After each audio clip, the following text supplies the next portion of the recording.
क्या हो अगर आपको यौन रोग हो जाए, वो भी एक ऐसे समाज में जहां सेक्स के बारे में बात करना भी पाप हो। टाटा जैसे शहर में रहने वाले 22 वर्षीय विकास ने उस रात एक वैश्या के साथ अपना कौमार्य तो खो दिया, लेकिन उस घटना ने उसे आत्महत्या तक पहुंचा दिया। आइए जानते हैं विकास की कहानी उन्हीं की जुबानी। मेरा जन्म टाटा के बाहर स्थित एक छोटे से शहर में हुआ था। मेरा परिवार विवाह और सेक्स से संबंधित मामलों के बारे में बहुत रूढ़िवादी था। जहाँ तक मुझे याद है, मैं और मेरे दोस्त जब भी सेक्स के बारे में बात करते थे तो हमें ऐसा लगता था जैसे कुछ गलत कर रहे हैं। मेरे दोस्तों में से किसी को भी कोई गर्लफ्रेंड नहीं थी, और अगर किसी की होती भी तो उनका रिश्ता शायद सेक्स तक कभी नहीं पहुंचता। हमारे यहाँ अधिकांश लड़कियां सेक्स शादी के बाद ही करती हैं, या फिर तब जब उनकी किसी लड़के से शादी होने वाली होती है। कहने का मतलब यह है कि हम सभी दोस्त वर्जिनिटी तभी खोते हैं जब उनकी शादियां उन लड़कियों से हो जाती जिन्हें उनके माता पिता ने उनके लिए चुना होता है। मेरे करीबी दोस्त सुरेश के साथ भी यही होने वाला था। आखिर उसके माँ बाप ने उसकी शादी जो पक्की कर दी थी। सुरेश जानता था कि शादी के बाद वो अपनी पत्नी के साथ रिश्ते में पूरी ईमानदारी के साथ रहेगा। हम लोगों को भी इस बात का एहसास था कि शादी के बाद हम अपनी आजादी खो देंगे। शायद यही वजह थी कि सुरेश ने बैचलर पार्टी का प्लान बनाया और हमने भी अपनी हामी भर दी। सुरेश का प्लान था कि हम सभी को वैश्याओं के साथ सेक्स करना चाहिए। चूंकि हम सभी की भी जल्दी ही शादी होने वाली थी तो हमें भी उसका सुझाव बेहद पसंद आया था। वो रात कई कारणों से मेरे लिए एक अविस्मरणीय रात थी। मैंने केवल अपने कौमार्य को ही नहीं खोया, बल्कि उस रात मुझे अपने जीवन के सबसे अंतरंग पल का एहसास हुआ, वो भी एक अजनबी के साथ जिसे मैंने पहले कभी नहीं देखा था। यह सब बड़ा अजीब था, लेकिन फिर भी हम सब एक विजयी मुस्कान के साथ वापस आए थे। हमने काम ही कुछ ऐसा किया था। शायद आप लोग भी यह बात मानेंगे कि कुछ ऐसा करने पर जिसके लिए हर कोई मना करता है, असीम खुशी तो होती ही है। उस रात के करीब 3 महीने बाद ही मुझे एहसास हो गया था कि मैंने क्या बेवकूफी की है। मैंने अपने जननांगों पर कुछ मस्से देखे थे जिनसे मैं बेहद चिंतित हो गया था। सेक्स और यौन रोगों के बारे में मुझे जितना भी ज्ञान था, या यूं कहूं कि जितना भी कम ज्ञान था, उससे मुझे एहसास हो गया था कि यह मस्से उस रात की ही देन है। जब मैंने उस दिन के बारे में सोचा तो याद आया कि मैंने कंडोम का इस्तेमाल तो किया था, लेकिन सेक्स के दौरान वो फट गया था। मैं उस पल को कोस रहा था कि क्यों मैं सुरेश की बातों में आया और क्यों मैंने दोबारा कंडोम नहीं लगाया।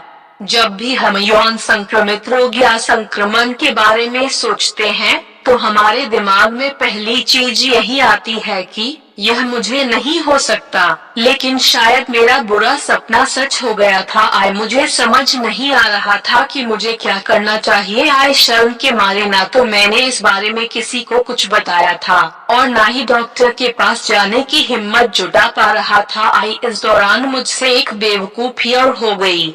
मैंने इस बारे में इंटरनेट पर जानकारी ढूंढनी चाहिए, तो मेरे शरीर में हो रहे लक्षणों और गूगल भैया की मदद से मुझे यह तो विश्वास हो गया था कि मुझे कोई यौन संचारित रोग हो गया था, लेकिन कौन सा, यह समझ नहीं आ रहा था। अब मेरे मन में बहुत सारे सवाल उठ रहे थे कि क्या मैं मर जाऊंगा, क्या इसका इलाज होगा, या फिर मुझे HIV एड्स जैसा कुछ हो गया है, और सबसे महत्वपूर्ण सवाल था कि क्या यह संक्रामक है, क्या मैं कभी फिर से सेक्स कर पाऊंगा या नहीं। हालात इतने बिगड़ गए थे कि मैंने कॉलेज जाना भी छोड़ दिया था। मैं घर पर ही रहता था और मुझे आत्महत्या का ख्याल भी आना शुरू हो गया था।